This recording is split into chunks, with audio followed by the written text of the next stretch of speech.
కూర వండాలంటే తీరొక్కటి కావాలి. మంచి నూనె, మసాలా, ఉప్పు, కారం, పసుపు, ఇక గివే కాకుండా బాగా వాసన రుచి రావాలంటే అల్లం ఎల్లిగడ్డ పక్కా ఉండాల్సిందే.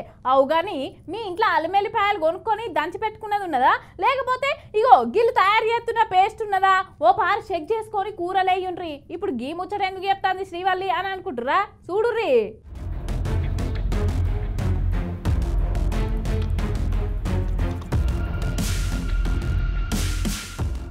ఉప్పు, కారం, నూనెలు, మసాలాలు, దాల్చిన చెక్క, ధనాల పొడి, అల్లం వెల్లిపాయ పేస్టు, ఇట్లా ఏదైనా కల్తీ లేకుండా వచ్చేదే లేదులా.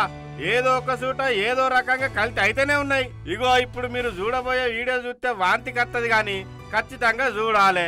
చూస్తేనే అటు ఇంకా జాగ్రత్త పడతారు, పానం కూడా కాపాడుకుంటారు.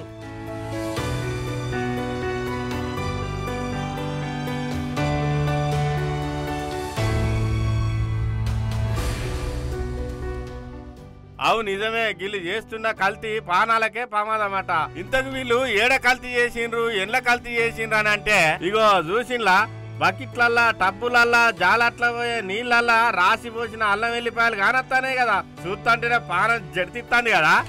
గట్లనే అవుతుంది మరి. ఇగో గీ అల్లం పేస్టే మనం రోజు కూరలల్లా వేసుకునేది. మరి ఎన్నడన్నా ఆలోచన చేసిండ్రా మనం కూరలల్లా వేసుకునే అల్లం ఎట్లా తయారైతుందని? ఇగో చూడు పొట్టు నీళ్ళల్లో ఎట్లా తేలుతుందో. అయితే ఈ ముచ్చట ఎక్కడ జరిగిందో చెప్తా వినుండ్రి. చాదర్ఘాట్ పోలీస్ స్టేషన్ పరిధిలో జోరుగా అక్రమ కల్తీ వ్యాపారాలు నడుస్తున్నాయి.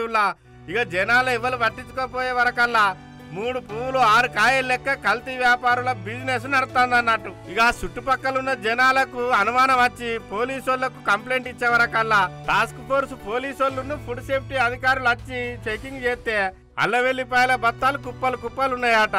ఈ గట్టిగానే ఇషారా చేసే వాళ్లకు వీటికి మంచి వాసన వచ్చేటందుకు ఎసిటిక్ యాసిడ్ మిక్స్ చేసి కల్తీ పేస్ట్ తయారు చేసి మార్కెట్లో వదులుతానని తేలింది. ఇక ఈ అల్లం వెల్లుల్లి పేస్ట్ తయారీ కేంద్రానికి పర్మిషన్ కూడా లేదని ఇక టాస్క్ ఫోర్స్ వాళ్ళు, ఫుడ్ సేఫ్టీ వాళ్ళు కేసు నమోదు చేసిండ్రు. ఇట్లా మార్కెట్లో దొరికే కల్తీ వస్తువులు వాడి పానం మీదకి తెచ్చుకునే బదులు ఇంట్లోనే టైం తీసుకొని అప్పటిదప్పుడు నూరుకున్న మసాలాలు కానీ అల్లం వెల్లుల్లి కానీ వాడితే ఓ 4 రోజులు బతికి బట్ట కడతామంటానికి ముచ్చట తెలిసిన జనాలు.